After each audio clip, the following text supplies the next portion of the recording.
0세부터 100세까지 모두 다 책 읽는 다울책 사랑방입니다. 다빈치에서 아인슈타인까지 30일인의 위인이 들려주는 나만의 재능 찾기.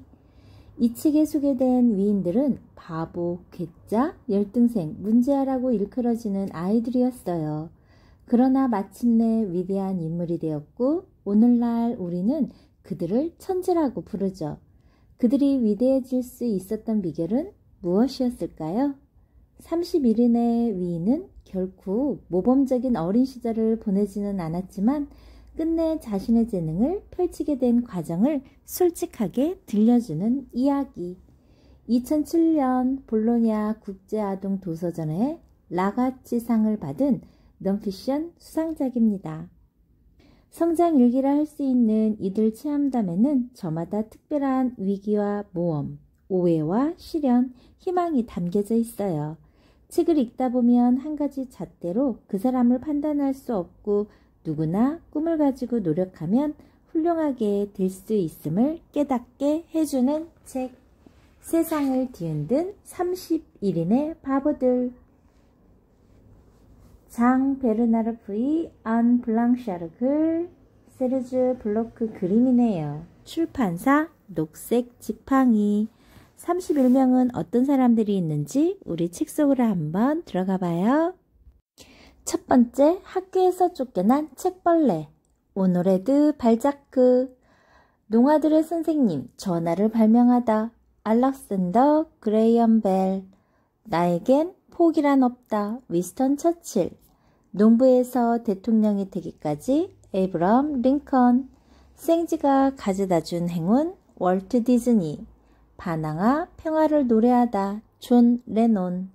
행동으로 보여준 진짜 지성인 앙드레 말로. 바보, 그러나 아주 특별한 바보 알베르트 아인슈타인. 시골 소년 오페라의 왕이 되다. 주제페 베르디. 그 꼴찌가 노벨 평화상을 탔다고? 앙리 디낭. 나는 곧 국가다. 루이 14세. 나만의 방식을 가져라. 파블로 피카소. 도전이 없으면 최고도 없다. 토머스 에디슨. 호기심 덩어리에서 만능 천재로. 레오나르도 다빈치. 약점을 장점으로 만드는 지혜. 에거서 크리스티 등 다양한 인물들에 대한 이야기를 들려드릴게요. 기대해 주세요. 학교에서 쫓겨난 책벌레. 오노레드 발자크는 사실주의의 소설 창시자예요. 1829년 올빼미 당원을 발표해 소설가로 처음 이름을 알렸죠. 그 후 시골의사, 고리오 영감, 골짜기의 백합 등 90여 편의 장편소설과 단편소설로 이루어진 인간 희극을 써서 사실주의 문학을 탄생시켰어요. 사실주의가 뭐냐고요? 눈에 보이는 사실이나 체험하는 일들을 과장하지 않고 자세하게 나타내려는 창작 태도를 말해요. 사실주의는 쿠르베 등 19세기 프랑스 화가들에 의해 처음 시작되었죠. 재미있는 이야기 들려줄 테니 잘 들어보세요. 난 이야기를 그럴듯하게 지어내는 소설가지만 이 이야기만큼은 소설이 아니에요. 지독하게 공부를 못했던 내가 어떻게 훌륭한 소설가가 되었나 하는 이야기죠. 8살이 되자 부모님은 나를 기숙사가 있는 학교에 보냈소.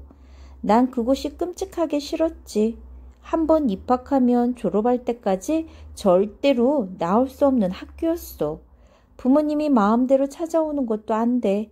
학교에서 지내는 6년 동안 내가 부모님을 딱 2번 만났다고 하면 모두들 놀라 자빠질걸? 나는 걸핏하면 벌을 받았어. 선생님들은 내가 공부 못하는 멍청이에다 숙제를 안 해오는 게으름뱅이여서 벌을 받는 것이라 하더군. 이 학생에게선 그 무엇도 기대할 게 없다. 수업을 제대로 듣지 않고 숙제도 해오지 않는다. 공부하는 완전히 담을 쌓은 학생이다. 교장 선생님이 내 가정통신문에 적어놓은 글이야. 야셴트 로랑 르페브르 신부님을 만나지 않았더라면 학교는 생지옥이었을 거야. 나를 공부시키려고 애쓴 신부님 덕분에 책 읽는 즐거움을 알았거든. 그렇다고 신부님이 독서를 권한 것은 아니야. 나 스스로 신부님의 서재에 가득 찬 책들을 몰래 읽기 시작했지. 나중에는 책 속에 푹 빠져버렸어. 책 읽는 것 말고는 아무것도 하지 않아 선생님들에게 벌을 더 자주 받게 되었고 말이야. 그러다가 어떤 사람의 책을 읽고 나서 나도 그처럼 멋진 글을 쓰고 싶다는 생각이 들었어. 그때부터 글을 쓰기 시작했지. 내가 제일 처음 썼던 글은 선생님한테 빼앗겨 버렸어. 제목을 의지의 협정이라고 지었던 것 같아. 언제부터인지 학교 친구들과 이야기도 나누지도 않았어. 모두들 나를 이상한 아이로 보기 시작하더군. 수업을 거의 빼먹고 말을 하지 않고 책만 읽으려고 하니 당연하지. 나는 14살 때 학교에서 쫓겨났어. 물론 학교 도서관의 책들은 모두 읽고 퇴학을 당했지. 야호! 집에 돌아와서도 책을 읽는 버릇은 여전했어. 아버지의 서재에서 닥치는 대로 책을 읽었지. 그럴수록 책을 쓴 유명한 사람처럼 되고 싶더라니까. 드디어 나는 20살 때 크롬웰이라는 희곡을 완성했어. 내가 변호사가 되기를 바랐던 아버지는 그것을 콜레주 드 프랑스의 앙드레 교수에게 보냈어. 내가 문학가가 되겠다고 고집을 부리자 정말로 글에 재능이 있는지 알아보려고 했던 거지. 그런데 그가 내 작품을 보고 어떻게 평가했는지 알아?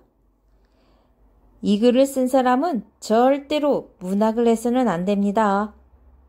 바보. 그는 정말로 중요한 걸 몰랐던 거야. 내가 원하는 건 바로 글을 쓰는 건데 난 단지 글을 쓰고 싶었을 뿐이라고. 그렇게 알기 쉬운 걸 도대체 왜 몰랐을까? 발자크는 자신의 소설들로 프랑스 사회 전체를 보여주겠다는 계획을 세워 여러 가지 작품을 인간 희극이라는 큰 제목으로 한데 묶었어. 고리오 영감은 인간 희극 가운데 가장 널리 알려진 작품이지. 발자크의 글쓰기 한번 볼까? 발자크는 자신이 관찰한 것들을 하나하나 메모했고 메모가 책상 서랍 속에 가득 쌓이면 소설을 쓰기 시작했대. 그는 소설 속에 등장인물이 살아있는 것처럼 보이게 하기 위해 온 힘을 기울였지. 그래서 책을 읽는 사람들은 첫 페이지를 펼치자마자 등장인물의 생김새, 옷차림, 습관, 직업, 사는 곳 등을 자세하게 알게 된단다. 두 번째 인물, 농아들의 선생님, 전화를 발명하다. 알렉산더 그레이엄 벨이야. 전화기를 발명한 과학자지. 처음에는 농아들에게 목소리 내는 법을 가르쳤어. 1875년에 소리를 전기로 전달하는 데 성공해 이듬해 특허를 받았고 1877년에 벨 전화회사를 세웠어. 전화 발명으로 얻은 수익금의 일부를 농아들이 공부하는 학교에 기부했지. 전화가 발명되다. 청각 장애인을 위해 보청기를 연구하던 벨은 1875년 목소리를 전선을 통해 전달하는 데 성공해 목소리와 전기를 오랜 세월 연구한 결과였지. 벨이 발명한 전화의 송화기에는 귀 속의 고막처럼 목소리에 맞춰 떨리는 진동막이 있었어. 자, 지금부터 알렉산더 그레이엄 벨에 대해 들려줄게. 나는 학교에 가는 것보다 산책하면서 공상하기를 좋아하는 아이였어. 어느 날 들판에 나갔다가 길을 잃고 말았지. 길을 찾다가 지친 나는 땅바닥에 쓰러져 울었어. 그때 기적이 일어났어. 귀를 대고 엎드려 있던 땅을 타고 멀리서 나를 찾는 아버지의 목소리가 들려온 거야. 땅을 통해 목소리가 전달되는 것이 신기하지 않니? 마치 전화처럼 말이야. 내가 전화를 발명한 것은 당연해. 우리 가족은 어떻게 하면 목소리를 상대방에게 잘 전달할 수 있을까 하는 것에 관심이 많았거든. 할아버지는 말을 또렷하게 할 수 있도록 지도하는 선생님. 아버지는 농아에게 목소리 내는 법을 가르치는 선생님이었지. 아, 농아가 뭐냐고? 귀머거리이면서 벙어리인 사람을 농아라고 해. 아버지는 얼마나 재미있게 말하는 분이었다고. 하지만 어머니는 전혀 재미있어 하지 않았지. 농아여서 무슨 말인지 도무지 알아들을 수 없었거든. 아버지는 동생과 나에게 말하는 인형을 만들어 보라고 했소. 말하는 인형이라니 그 당시에는 상상조차 할 수 없는 일이었지. 나와 내 동생 에드워드는 집에서 기르던 고양이를 해보았소. 어떻게 하면 인형이 소리를 낼 수 있는지 알아보려고 말이야. 도대체 뭐가 뭔지 알 수 없었지. 그래서 푸주간에서 소의 후두, 소리를 내는 기관을 사왔소. 소의 후두, 깔때기, 나무, 솜, 얇은 고무 조각으로 만든 인형이 마침내 응애 하고 외쳤을 때 이웃 사람들은 깜짝 놀랐소. 우리 집에서 아기가 태어난 줄 알았지. 나는 뱃사람이 되려고 했소. 하지만 뜻을 이루지 못하고 아버지 밑에서 농아들을 가리키며 소리를 연구했소. 어떻게 목소리가 나오는지 기어코 알아내려고 의사가 환자의 목을 수술하는 것을 곁에서 지켜보기도 했지. 나는 전기에도 관심이 많았소. 우리 집과 친구 집 사이에 전신기를 설치해 서로 연락을 주고받았을 정도로 말이야. 23살 되던 해에 나는 큰 시련이 닥쳤소. 동생과 내가 결핵에 걸렸거든. 나는 가까스로 병마를 이겨내고 살았지만 동생은 안타깝게도 죽고 말았소. 아파서 침대에 누워있을 때 우리는 약속했지. 둘 중에 나중에 죽는 사람이 이승에서 저승으로 연락할 수 있는 방법을 알아내 서로 연락하자고 말이야. 부모님은 동생에 이어 형이 결핵으로 이 세상을 떠나자 이민을 결심했소. 결핵으로 남아서 잃을까봐 몹시 걱정이 되었던 거야. 우리 가족은 맑고 깨끗한 공기를 찾아 떠났어. 영국 런던에서 캐나다 온타리오로 말이야. 캐나다로 가는 배 위에서 나는 청각이라는 책을 열심히 읽었지. 그 책을 통해 전하의 원리를 생각해내게 되어 전하를 발명하기 위한 나의 노력은 그때부터 시작되었다고 해도 좋아. 1876년 3월 10일 마침내 나는 전화통화에 성공했어. 그때 내가 전화로 무슨 말을 했는지 아니? 왓슨! 할 일이 있으니 이리 오게! 내 조수 토마스 왓슨을 부르는 소리였지. 전화 발명에 열중한 나머지 다른 멋진 말은 생각나지 않았어.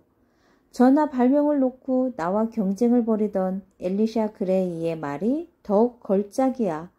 내가 자신보다 한 발 앞서 전화 특허권을 따내자 이렇게 말했어. 벨의 전화기는 과학자들에게 멋진 장난감이다. 하지만 다른 사람들은 거들떠보지 않을 것이다. 그것은 전신기와 별로 다르지 않아. 그렇게 심한 말을 이제 그런 얘긴 다시 듣고 싶지 않아. 최초의 전화 발명가는 누구? 최초로 전화를 발명한 사람은 엘리샤 그레이보다 2시간 먼저 미국 특허청에 전화 특허권을 신청한 벨이라고 세상에 알려져 있어요. 그러나 2001년 미국 의회는 안토니오 메우치가 최초로 전화기를 발명했다고 결론을 내렸죠. 이탈리아 출신의 미국인 안토니오 메우치는 벨보다 16년이나 앞서 전화기를 발명했다고 해요. 말하는 전화기. 벨의 전화기는 1876년 6월 25일 필라델피아 만국 박람회장에서 세상에 공개되었어요. 벨은 100m 떨어진 곳에 있는 브라질 황제에게 전화를 걸었죠. 깜짝 놀란 황제는 전화기를 가리키며 소리쳤대요. 이게 말을 해! 말을 한다고! 이렇게 말이죠. 세 번째 인물, 나에게 포기란 없다. 윈스턴 처칠. 2차 세계대전을 승리로 이끈 영국의 정치 지도자, 영국 총리를 2번이나 지냈고 정치가로 활동하면서 20여 권의 책을 썼어요.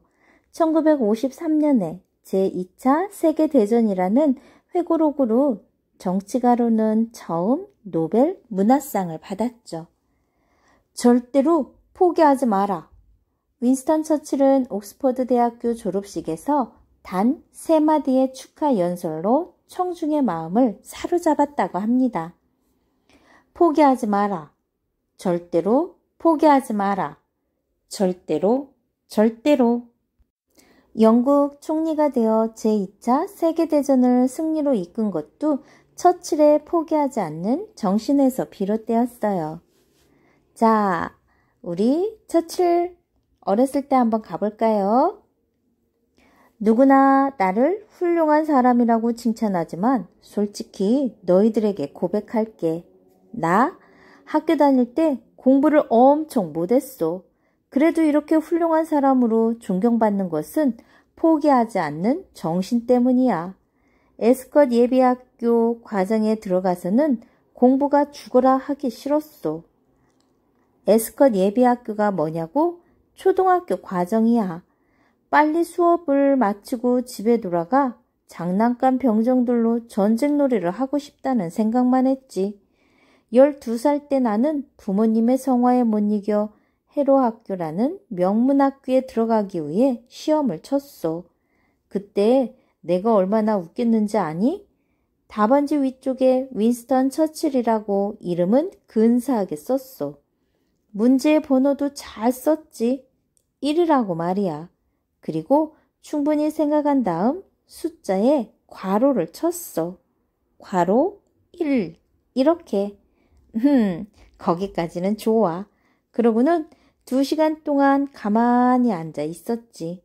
정답을 전혀 몰랐으니까. 귀족이면서 유명한 정치가인 아버지 덕분에 나는 시험을 엉망으로 치고도 해로학교에 들어갔소. 그것은 별로 중요하지 않아. 중요한 것은 해로에서도 여전히 형편없었던 내 성적이지. 아버지는 편지로 나에게 말했어. 내 학교 성적은 우리 지성을 모욕하는 것이다. 그리고 더 중요한 것이 뭔지 아니? 그런 처지에서도 내가 절망하거나 비관하지 않았다는 사실. 성적이 나쁘지만 언젠가 훌륭한 사람이 될 것이라는 믿음을 가슴속에 간직하고 있었단다. 16살이 되자 아버지는 나를 샌더스트 육군사관학교에 보내기로 결정했어. 나는 뛸 듯이 기뻤지. 어릴 적 꿈이 군인이었거든. 그렇지만 첫 입학시험에서는 389명의 응시생 가운데 거의 꼴찌. 보기 좋게 불합격. 다음에는 203등. 역시 불합격. 그리고 마침내 95등으로 3년 만에 합격. 2번이나 시험에 떨어졌어도 결코 그 시험을 포기하지 않았기 때문에 내가 바라는 학교에 들어가게 된 거야. 사관학교에서도 공부를 못했냐고? 그렇지 않아. 싫어하는 일은 하지 않지만 좋아하는 일은 누구보다 열심히 하는 사람이 바로 나거든. 군사 과목을 좋아하는 내가 공부를 열심히 하지 않을 리 없지. 150명의 사관생 가운데 8등으로 졸업했으니 잘한 거 맞지? 사관학교를 졸업한 후에는 당연히 군인이 되었지. 장문 실력이 뛰어난 내 장점을 살려 신문 기자로도 활약했어. 남아프리카의 전쟁을 취재하러 가서 적군의 포로가 되었을 때 용감히 탈출한 것은 정말 잘한 일이야. 그 때문에 유명해져서 26살에 국회의원이 되었거든. 물론 그 전에 국회의원 선거에서는 보기 좋게 떨어졌지. 어디 그뿐이겠소. 나중에 여러 번 더 낙선했다고. 그래도 정치가의 길을 포기하지 않고 마침내 총리의 자리에 올라 제2차 세계대전을 승리로 이끌었으니 참 대단하지? 성공이란 실패를 거듭해도 열정을 잃지 않는 것이야. 내가 한 이 명언 꼭 기억해. 그러니까 무슨 일을 하든 실패한다고 해서 포기하면 안 된다는 거야. 절대로. 처칠에 대해서 조금 더 이야기해 드릴게요. 승리의 그날까지 싸운 투사. 1939년 9월 3일 영국과 프랑스는 독일에 맞서 싸울 것을 선언했어요. 히틀러가 이끄는 독일의 군대가 동맹국가인 폴란드를 침공했기 때문이죠. 그렇게 해서 제2차 세계대전이 시작되었답니다. 1940년 5월 윈스턴 처칠이 영국 총리가 되기 전까지 유럽은 풍전등화의 위기에 놓여 있었어요. 처칠은 총리 취임 연설에서 나는 피, 수고, 눈물, 그리고 땀밖에 들을 것이 없습니다. 라고 하면서 승리하는 그날까지 독일 침략군에 맞서 싸울 걸 맹세했다고 합니다.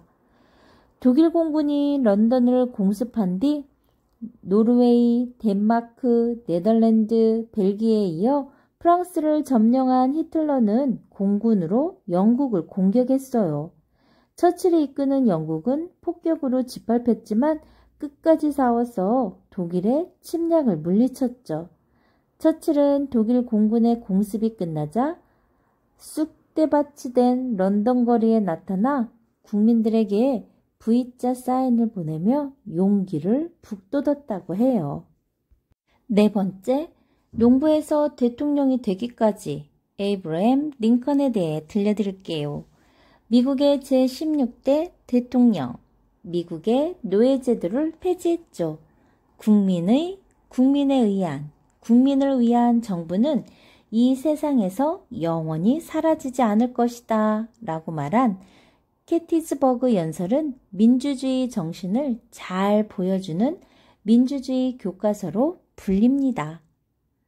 내가 어떻게 해서 미국의 제16대 대통령이 되었는지 지금부터 들려줄게. 잘 들어봐. 그건 아무나 될 수 없으니까. 미국의 제16대 대통령이 되기 위해서는 우선 1809년 북부와 남부 사이에 한 지역에서 태어나야 해. 그곳은 미국의 한복판인 켄터키주라는 곳이지. 이건 아주 중요하단다. 왜냐하면 내가 태어난 주에서는 노예 제도가 사라지고 없었지만 바로 옆에 있는 남부의 주에서는 그때까지도 그대로 남아 있었거든. 그 다음으로 가난하고 비참하고 불행해야 하지.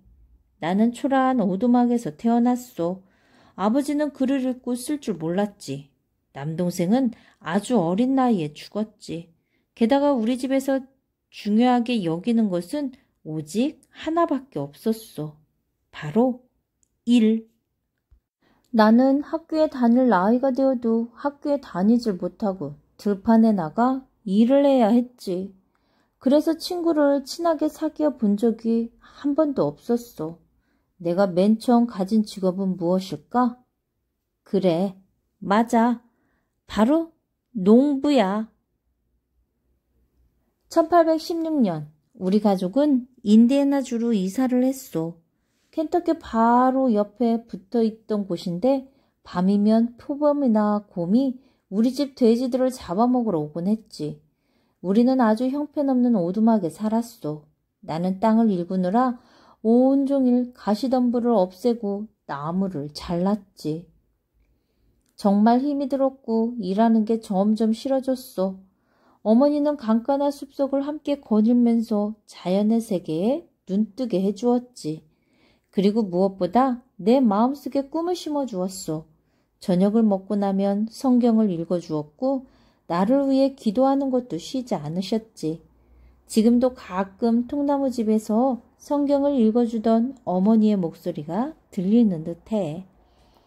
9살 때 어머니가 돌아가셨어. 쥐방울꽃이라는 독초를 먹은 소의 우유를 마시고 돌아가셨어. 우리 집이 가난했기 때문에 소에게 먹일 목초지가 따로 없어서 여러 곳에서 풀을 베어다가 먹였기 때문에 그렇게 된 거야. 우리 집이 가난하지만 않았다면 어머니는 돌아가시지 않았을 텐데. 어머니는 하느님과 이웃을 사랑하는 사람이 되어야 한다는 유언과 함께 성경을 나에게 주었어. 대통령이 되고 나서 선서를 할 때 어머니가 준 성경 위에 손을 얹고 맹세했단다. 아마 어머니도 천국에서 내려다보고 기뻐했을 거야. 그로부터 2년 뒤 새 어머니가 생겼어. 새 어머니는 아버지와 결혼하면서 침대와 의자, 물레 등을 가지고 왔지. 아이가 셋이나 있는 분이었는데 인정이 넘치는 분이라 나와 여동생이 학교에 다니지도 못하는 데다 누더기 옷을 입은 모습을 보고 무척이나 마음 아파하셨어. 어머니를 잃고 풀이 죽어있는 우리에게 생기를 불어넣어줬지. 새어머니는 나에게 글도 가르쳐 주었어. 아버지는 내가 당연히 농부가 될 줄 알았어. 시키면 시키는 대로 아무 불평 없이 일만 했으니까. 하지만 내가 농사일에 실증을 내면서부터 아버지는 날 쓸모없는 게으름뱅이로 생각했어. 다행히 나는 호기심이 아주 많았어. 어른들이 하는 얘기를 귀 기울여 듣고 무슨 생각을 하는지 이해하려고 노력했지. 15살이 될 때까지 농사일이 없는 겨울에만 학교에 다녔어. 사람들이 시끌벅적 학교라고 부르는 곳이었지. 선생님들이 아주 큰 소리로 수업 내용을 되풀이해서 그런 이름이 붙었어. 그곳에서는 더 이상 배울 만한 것이 없었어. 읽기, 쓰기, 산수를 배우는 것이 전부였지. 한 가지 소득이 있었다면 그 무렵부터 독서를 좋아하게 되었다는 거야. 로빈슨 크루소, 이솝우와 같은 책을 빌리려고 수십 킬로미터를 걷기도 했소. 마을 보안관 사무소에서 독립선언문, 미국 헌법 같은 책을 찾아내 읽기도 했지. 나에게 책을 빌려주면 그 사람은 나의 친구다. 나는 곧잘 그런 말을 했소. 사전도 읽었소. 정말로 재미있었지. 시를 읽는 것도 아주 좋아했어. 그리고 고백하는데 시를 몇 편 썼단다. 17살 때 집을 떠나 오하이오 강에서 뱃사공으로 일했어. 그때 법을 어겨 법정에까지 가게 되었지. 그 일을 계기로 법정 주변을 어슬렁거리게 되었고 변호사라는 직업에 관심을 갖게 되었어. 변호사는 이치를 따져 논리적으로 증명하고 자신의 생각을 분명하게 표현할 줄 알아야 하지. 그게 내 마음을 사로잡았소. 21살이 되었을 때 아버지가 일리노이주를 떠났고 나도 따라갔소. 그곳에서 아버지가 아직도 내가 농부가 되기를 바란다는 걸 알게 되었어. 제 꿈은 농부가 아니에요, 아버지. 생전 처음으로 아버지에게 내 속마음을 털어놓았소. 그때부터 본격적인 인생이 시작되었지. 변호사가 되기로 한 나는 혼자서 법률책을 읽기 시작했소. 1836년 마침내 변호사가 되었지. 대통령으로 당선된 되던 날 신문기자들에게 말했어. 여러분, 여러분의 근심은 이제 끝났습니다. 지금부터는 저의 근심이 시작되니까요. 그 말은 사실이야. 내가 대통령을 맡고 있을 때 남북전쟁이 일어났고 1865년에 노예제도 폐지를 반대하는 남부 출신의 청년에게 내가 암살당했으니까. 하지만 괜찮아. 내가 흑인 노예들을 해방시켰으니까. 책 속에 길이 있다고 하죠. 링컨은 가난한 농부의 아들로 태어났지만 학교 교육도 제대로 받지 못했고 대통령에 당선되기 전까지 실패를 거듭하는 어려운 생활을 했어요. 그런 링컨이 자신의 꿈을 포기하지 않은 건 워싱턴 전기, 톰 아저씨의 오두막, 성경 등의 책을 읽으면서 어려움을 극복했기 때문이라고 합니다. 남북전쟁에 대해서도 알려줄게요. 1776년에 미국이 영국으로부터 독립한 뒤 미국의 북부와 동부의 주에서는 노예제도가 차츰 폐지되었어요. 하지만 남부와 서부는 그렇지 않았죠. 이에 항의하는 미국인들이 생겨났고 노예제도를 지지하는 남부 사람들과 반대하는 북부 사람들 사이에 남북전쟁이 일어나요. 노예들의 삶은 또 어떤가요? 미국 흑인 노예들에게는 아무런 권리가 없었어요. 노예들은 주인의 허락 없이 결혼할 수 없었고 글자를 익히는 것도 금지되었죠. 주인이 누이들을 죽여도 법에 처벌을 받지 않았다고 합니다. 농부에서 대통령이 되기까지 에브라함 링컨이었습니다. 좋아요, 구독 꾹 눌러주시면 계속해서 세상을 뒤흔든 31인의 바보들 들을 수 있어요. 감사합니다.